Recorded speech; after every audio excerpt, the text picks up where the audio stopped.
Hello friends, welcome to Arya Socio Academy. Please like, share and subscribe my channel and also press bell icon.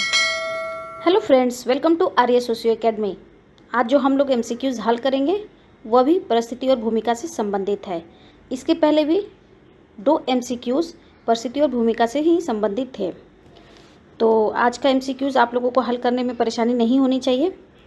एक और बात मैं बता दूं, कोई भी जब मैं टॉपिक लेती हूँ उससे संबंधित 3 एमसीक्यूज़ कंटिन्यूअसली आते हैं, ताकि आप उस टॉपिक से संबंधित कोई क्वेश्चंस है, कोई सी तरह की परेशानी है तो उसको एक्सप्लेन वहीं कर दिया जाता है। और इससे आपको क्या होता है कि जिस टॉपिक को आप पढ़ते हैं, जिस टॉपिक से रिलेटेड आप एमसीक्यूज़ हल करते हैं, वो चैप्टर आप लोगों का क्लियर हो जाता है। तो इस तरह से उस टॉपिक से संबंधित जितने क्वेश्चन आंसर होते हैं उसका एक्सप्लेनेशन वही हो जाता है, तो उस टॉपिक से संबंधित सारी बातें आपको जानकारी हो जाती हैं। तो इसलिए एमसीक्यूज़ भी इम्पॉर्टेंट है और एमसीक्यूज़ के साथ बने रहेंगे तो बहुत सारी चीज़ें क्लियर हो जाएंगी। जो मोस्ट इम्पॉर्टेंट होता है एग्जामिनेशन के व्यू से, सबसे अच्छी बात है कि वो चीज़ आप लोग क्लियर कर लेंगे। तो ठीक है, चलिए आज का एमसीक्यू शुरू करते हैं। क्वेश्चन नंबर 1 कहता है, आर के मार्टन के अनुसार भूमिका विन्यास है। भूमिका विन्यास की बात कौन करता है? मार्टन महोदय करते हैं।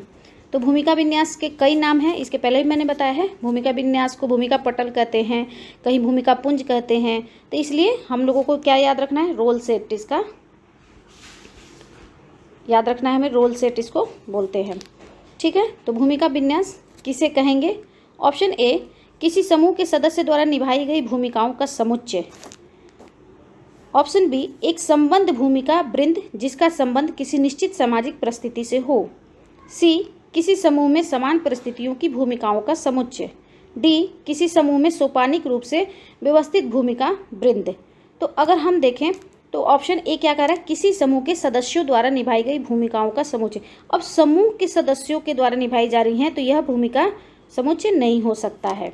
एक संबद्ध भूमिका वृंद, वृंद मतलब गुच्छा, भूमिकाओं का एक गुच्छा जिसका संबंध किसी निश्चित सामाजिक परिस्थिति से होता है, अर्थात किसी एक सामाजिक परिस्थिति से संबंधित, कोई एक सामाजिक परिस्थिति, इससे संबंधित भूमिकाओं का पुंज या भूमिका गुच्छ या भूमिका विन्यास, उसे ही भूमिका विन्यास कहते हैं, रोल सेट कहते हैं। तो हमारा आंसर यहाँ क्या हो गया? फर्स्ट का आंसर हमारा हो जाता है बी, अर्थात सी और डी नहीं होगा। किसी समूह के समान परिस्थिति नहीं होती है और किसी समूह के सोपानिक क्रम तो होता ही नहीं है, तो यह परिस्थिति क्रम हो जाएगा। तो फर्स्ट का आंसर हमारा यहाँ क्या बन गया? फर्स्ट का आंसर हमारा यहाँ हो जाता है B. Next question number 2। Question number 2 क्या कह रहा है? सूची 1 को सूची 2 के साथ मिलान कीजिए तथा सूचियों के अंत में दिए गए कूट की सहायता से सही उत्तर का चयन कीजिए। तो यहाँ हमें 2 कॉलम दिए हुए हैं, हमें उसमें एक में परिभाषा दिया है और एक में उससे संबंधित संकल्पना है, वो हमें मैचिंग करना है। चलिए देखें। ए, एक परिस्थिति विशेष के साथ जुड़ा हुआ अपेक्षित व्यवहार। कोई विशेष परिस्थिति है, उससे जुड़ा हुआ जिस व्यवहार की अपेक्षा की जाती है उसे हम क्या कहते हैं? भूमिका कहते हैं। तो ए का हो गया 1। बी, एक परिस्थिति विशेष के साथ जुड़ा हुआ भूमिका द्वंद्व। कोई विशेष परिस्थिति है, उसके जब भूमिकाओं का जब द्वंद्व होता है तो उसे हम क्या कहेंगे? भूमिका द्वंद्व कहेंगे। बी का 2, 2 या 2 से अधिक उन भूमिकाओं के अभियाचन जिनमें द्वंद्व नहीं होता है। तो जब भूमिकाओं का अभियाचन होता है, भूमिकाओं के एक ही परिस्थिति से संबंधित एक से अधिक भूमिकाएं होती हैं और उनमें द्वंद्व नहीं होता है तो उसे हम भूमिका विन्यास कहेंगे। एक ही भूमिका से द्वंद्वपूर्ण अभियाचन, कोई एक भूमिका हमें निभानी है और उसमें द्वंद्व है तो इससे क्या होता है? तनाव की स्थिति उत्पन्न होती है। तो डी का हो गया हमारा 3, भूमिका तनाव। अब आंसर हम मिला लें। ए का 1 ए और सी में है, तो यहाँ तो हमारा सी मिल गया। बी का 2, बी में 2 नहीं दिया हुआ है, कहीं भी नहीं दिया हुआ है, तो यहाँ लग रहा है कुछ आंसर प्रिंटिंग गलत हुई है। तो बी का हो गया 2, सी का 4 एंड डी का 3। तो हमारा आंसर 2 का यहाँ बन जाता है सी। Next question number 3। भूमिका एक स्पष्टीकरण यह है कि वह, अर्थात भूमिका की हमें कौन सा ये लाइन है जो भूमिका के बारे में स्पष्टीकरण करता है, अर्थात भूमिका के बारे में बताता है भूमिका क्या है। ए, परिस्थिति का व्यष्टि स्तर पहलू है। बी, परिस्थिति का स्थिर पहलू है। सी, परिस्थिति का गतिशील पहलू है। डी, परिस्थिति का समष्टि पहलू है। तो ना ही यह समष्टि स्तर का है, ना ही यह व्यष्टि स्तर का है, ना ही यह समष्टि स्तर का है, और ना यह स्थिर भी नहीं होता है। तो अर्थात हम ये क्या है, किसी परिस्थिति का गतिशील पहलू है। जब कोई परिस्थिति होती है तो उससे संबंधित जो व्यवहार किए जाते हैं, जो क्रिया की जाती है, तो उसे ही हम भूमिका कहते हैं, अर्थात परिस्थिति का यह गतिशील पहलू है। तो 3 का आंसर हो गया हमारा सी। नेक्स्ट क्वेश्चन नंबर 4, परिस्थिति और भूमिका से संबंधित कौन से निम्नलिखित कथन सही हैं? परिस्थिति और भूमिका से संबंधित कौन से निम्नलिखित कथन सही हैं? पहला, परिस्थिति एक समाज में मान्यता प्राप्त सामाजिक स्थिति है। बिल्कुल सही।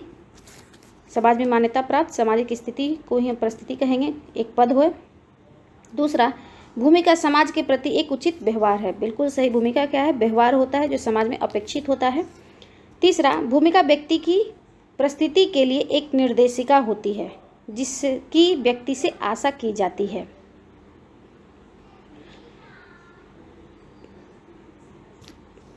भूमिका व्यक्ति की परिस्थिति के लिए एक निर्देशिका होती है जिसकी व्यक्ति से आशा की जाती है। बिल्कुल, भूमिका क्या है? आशा की जाती है व्यक्ति से, परिस्थिति संबंधित जो भूमिका होती है उसकी समाज में अपेक्षा की जाती है कि अमुक परिस्थिति में अमुक तरह की भूमिका होनी चाहिए। तो 3 भी यहाँ सही है। 4, जैसे जैसे व्यक्ति अर्जित करता है वह आरोपित होती जाती है। अगर हम अर्जित करते हैं तो यह आरोपित कैसे हो सकता है? यह नहीं हो सकता, अर्थात 4 गलत है। तो हमारा आंसर क्या हो जाएगा? 1, 2 और 3 जिसमें हो वो हमारा सही आंसर हो गया। तो हमारा 4 का आंसर क्या बनता है यहाँ पर? ए। 4 का answer A. Next question number 5, परिस्थिति समूह शब्द गढ़ा था। ध्यान दीजिएगा, परिस्थिति समूह की बात हो रही है। परिस्थिति समूह किसने कहा है? ए, मॉर्टन ने। बी, वेबर ने। सी, पार्सन्स ने। डी, लिंटन ने। तो परिस्थिति समूह की बात कौन करते हैं? मैक्स वेबर करते हैं। याद रखिएगा, परिस्थिति क्रम, भूमिका पुंज, भूमिका क्रम, ये तीनों मॉर्टन करते हैं। बहुल परिस्थिति लिंटन महोदय करते हैं और परिस्थिति समूह वेबर महोदय करते हैं। तो 5 का आंसर हमारा क्या बनता है यहाँ पर? बी। नेक्स्ट क्वेश्चन नंबर 6, भूमिका संबंधों का निर्वाह जो एक कॉलेज अध्यापक अपने छात्रों, सहयोगियों, प्राचार्य तथा लिपिक वर्गीय कर्मचारियों के साथ करता है उसे कहा जाता है। अब यहाँ देखिए क्वेश्चन क्या कर रहा है। भूमिका संबंधों का निर्वाह किया जा रहा है, एक कॉलेज का अध्यापक है, उसका संबंध, इसकी भूमिका क्या है? छात्रों के साथ अपनी भूमिका निभा रहा है, सहयोगियों के साथ भूमिका निभा रहा है, प्राचार्य, लिपिक वर्गीय, अर्थात एक अध्यापक रहते हुए वह छात्रों के साथ, सहयोगियों के साथ, जो उसके कॉलेज के लोग हैं, प्राचार्य के साथ, जो लिपिक है उसके साथ, सबके साथ भूमिका संबंध है उसके। तो इसे हम क्या कहेंगे? ए, बहुल भूमिका। बी, भूमिका संघर्ष। सी, भूमिका निष्पादन। डी, भूमिका विन्यास। तो अगर हम देखें तो इसका आंसर हमारा क्या हो जाएगा?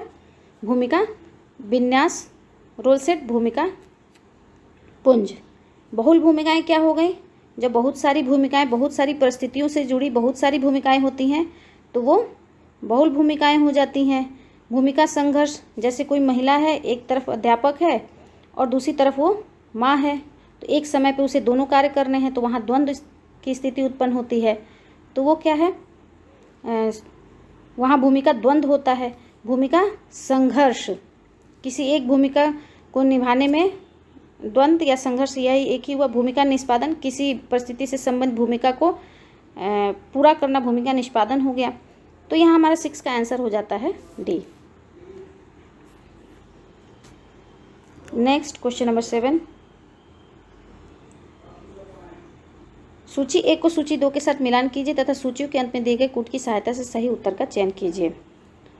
सही उत्तर का हमें चयन करना है। सी का कक्षा में पढ़ाने वाली एक शिक्षक, तो वो क्या हो जाएगा? कामकाजी महिला हो गई। बिना दवाइयों एवं गांव का एक डॉक्टर, भूमिका प्रतिरूप उपकरणों के मरीज का इलाज करने वाला, सुनील गावस्कर का भूमिका संघर्ष अनुकरण करने का एक उदीयमान क्रिकेट खिलाड़ी, एक बीमार बच्चा, प्रति भूमिका। तो ए का यहाँ 3, ए का 3, बी का 2 होना चाहिए, सी का 1 होना चाहिए और डी का 4 होना चाहिए। तो इस तरह से यहाँ कोई भी कोड सही नहीं है, तो इस क्वेश्चन को हम लोग छोड़ देते हैं। यहाँ कुछ कमियां हैं। चलिए नेक्स्ट क्वेश्चन देखें। क्वेश्चन नंबर 8, निम्नलिखित विशेषताओं में से परिस्थिति एकरूपता की कौन सी एक आधारभूत विशेषता है? परिस्थिति एकरूपता की, ए व्यक्ति की परिस्थितियों में सादृश्य। परिस्थिति एकरूपता मतलब कुछ परिस्थितियाँ देखने में एक जैसी होती हैं, उन्हें हम कैसे व्यक्त करेंगे? व्यक्ति की परिस्थितियों में सादृश्य, ये नहीं होगा। बी व्यक्ति की परिस्थितियों के संबंध में सामाजिक सांस्कृतिक प्रत्याशाओं में सादृश्य। व्यक्ति की परिस्थितियों के संबंध में सामाजिक सांस्कृतिक प्रत्याशाओं में सादृश्य। विभिन्न समूहों के विशेषाधिकारों में सादृश्य। तो विशेषाधिकारों में सादृश्य नहीं है और ये दोनों एक जैसा है, तो हमारा आंसर बी रखिए या सी रखिए, बात वही है। तो यहाँ 8 का आंसर हमारा बन जाता है बी। नेक्स्ट क्वेश्चन नंबर 9, निम्नलिखित प्रकारों में कौन सा पदार्थ व्यक्ति की परिस्थिति के अनुरूप नहीं किया जाता है? कुछ प्रकार दिए हुए हैं। एक प्रकार व्यक्ति की परिस्थिति के अनुरूप नहीं होता है, व्यक्ति की परिस्थिति के अनुरूप नहीं होता है। ए सामाजिक समूह में उसका स्थान, सामाजिक समूह में उसका स्थान होता है। सत्ता की मात्रा जो वह काम में लेता है परिस्थिति के साथ कुछ मात्रा में शक्ति और सत्ता जुड़ी होती है। सी अधीनता की मात्रा जो अपेक्षित है, तो जहाँ शक्ति है तो वहाँ अधीनता और वो भी रहेगी। और धार्मिक प्रतिमान जो उसे स्वीकार ही करने हैं, यह नहीं होता है, व्यक्ति की परिस्थिति के अनुरूप नहीं किया जाता है। तो हमारा 9 का आंसर क्या पूछा है? नहीं का शब्द है, तो हमारा 9 का आंसर यहाँ बन जाता है डी। तो 9 का आंसर हमारे यहाँ बनता है डी। नेक्स्ट क्वेश्चन नंबर 10, नाडल के अनुसार भूमिका संघर्ष विद्यमान होता है जब? नाडल के अनुसार भूमिका संघर्ष कब होता है? जब एक व्यक्ति अपनी भूमिका को ठीक से नहीं समझता है। बी एक व्यक्ति 2 या अधिक भूमिकाओं को करने के लिए पर्याप्त समय नहीं निकाल पाता है। सी 2 भूमिकाओं की भूमिका प्रत्याशाएं असंगत हों। डी उसी व्यक्ति द्वारा 2 या अधिक भूमिकाओं को करना होता है। तो यहाँ हमारा क्या हो जाएगा 10 का सी, क्योंकि 2 भूमिकाओं की भूमिका प्रत्याशाएं असंगत हो। अभी हमने इसके पहले भी एक्सप्लेन किया था कि भूमिका द्वंद्व या भूमिका संघर्ष कब होता है? जब 2 तरह की मांगें होती हैं और किसी एक का निष्पादन करना होता है, तो वहाँ क्या होता है? भूमिका संघर्ष होता है, भूमिका द्वंद्व होता है। तो 10 का आंसर हो गया हमारा सी। नेक्स्ट क्वेश्चन नंबर 11, एक सर्जन ऑपरेशन करते समय अपनी चिकित्सीय टीम के सदस्यों के साथ मजाक करता है, उसका व्यवहार एक उदाहरण है। जैसे कोई डॉक्टर है, वो सर्जरी करने गया है और सर्जरी के समय वो अपने सदस्यों के साथ मजाक कर रहा है, जो उसको जो कार्य दिया गया है, जो उसे ऑपरेशन करना है, वो कार्य नहीं कर रहा है बल्कि वो दूसरा कार्य कर रहा है। तो इसे हम क्या कहेंगे? ए भूमिका अनअवधान का, बी भूमिका निष्पादन का, सी भूमिका अपेक्षा का, डी भूमिका अंतर का। तो ये क्या है? भूमिका, इसे कहेंगे भूमिका अंतर। 11 का आंसर होगा डी, क्योंकि यह व्यवधान नहीं अनवधान है, तो ये नहीं होगा। और भूमिका निष्पादन, यह निष्पादन नहीं कर रहा है, जो उसे कार्य दिया गया उसको संपन्न नहीं कर रहा है। भूमिका अपेक्षा, इससे यहाँ जो अपेक्षा नहीं है। भूमिका अंतर, क्योंकि इसे जो कार्य दिए गए हैं वह उस कार्य को न करके दूसरा कार्य कर रहा है, तो अर्थात भूमिका से इसकी दूरी हो जा रही है, जिसे ही हम भूमिका अंतर कहते हैं। तो 11 का आंसर हमारा यहाँ बनता है डी। नेक्स्ट क्वेश्चन नंबर 12, इस क्वेश्चन में भी देखें यह कुछ अधूरा सा है, तो इसलिए इस क्वेश्चन को हम लोग यहाँ छोड़ देते हैं। नेक्स्ट क्वेश्चन नंबर 13, कथन और कारण दिए हुए हैं। चलिए देखें, कथन क्या है? भूमिका निष्पादन परिस्थिति के अस्तित्व हेतु आवश्यक है। बिल्कुल सही। भूमिका निष्पादन परिस्थिति के अस्तित्व के लिए आवश्यक है, क्योंकि जब भूमिका ही नहीं करेंगे तो परिस्थिति का कोई महत्व ही नहीं रह जाएगा। कारण भूमिका और परिस्थिति स्वतः प्रादुर्भूत है। भूमिका और परिस्थिति क्या है? स्वतः प्रादुर्भूत नहीं होते, स्वतः खुद से नहीं उत्पन्न होते हैं। यह सामाजिक होता है, समाज से इसका उत्पत्ति होती है। तो हमारा क्या है? ए सही है और आर गलत है। तो 13 का आंसर हमारा यहाँ हो जाता है सी। क्वेश्चन नंबर 14, निम्नांकित परिस्थिति प्रकारों में कौन आधार तथा मॉर्टन के परिस्थिति प्रारूप के बाहर है? मॉर्टन ने 3 तरह के परिस्थितियों की बात की है, मौलिक, प्रभावी और नियंत्रणकारी। तो इसमें पूछ रहा है कि कौन सी परिस्थिति है जिसको मॉर्टन ने नहीं बताया है। ए है पैतृक परिस्थिति, बी मौलिक परिस्थिति, सी प्रभावी परिस्थिति, डी नियंत्रणकारी परिस्थिति। तो यहाँ क्या है? अभी मैंने कहा कि मौलिक, प्रभावी और नियंत्रणकारी परिस्थिति की ये चर्चा करते हैं, लेकिन पैतृक परिस्थिति की ये बात नहीं करते हैं। तो 14 का आंसर हमारा हो जाता है ए। नेक्स्ट क्वेश्चन नंबर 15, निम्न युगों में से कौन सा सही सुमेलित नहीं है? यहाँ कुछ जोड़े दिए हुए हैं और हमें बताना है कि कौन सा जोड़ा सही नहीं है। ए अर्जित, जज या न्यायाधीश, बी प्रदत्त, प्रौढ़ता, सी परिस्थिति विन्यास, लिंटन, डी भूमिका विन्यास, मॉर्टन। तो ये क्वेश्चन मैं आप लोगों के लिए छोड़ रही हूँ। कमेंट बॉक्स में इसका आंसर ज़रूर दें, तब भी मुझे समझ में आएगा कि आप लोग कितना कॉन्शियस होकर पढ़ रहे हैं या फिर आप लोगों को प्रॉब्लम कहाँ हो रही है। तो उससे इसको मैं और क्लियर करने की कोशिश करूँगी। तो इसलिए ये क्वेश्चन आप लोग के लिए मैं छोड़ रही हूँ और ये क्वेश्चन का जवाब आप लोग ज़रूर कमेंट बॉक्स में दें। अब आप देख ही रहे हैं कि टॉपिक वाइज MCQs आपके एक एक टॉपिक को क्लियर करता चल रहा है। So continue with us. Thank you, धन्यवाद। Please like, share and subscribe my channel and also press bell icon.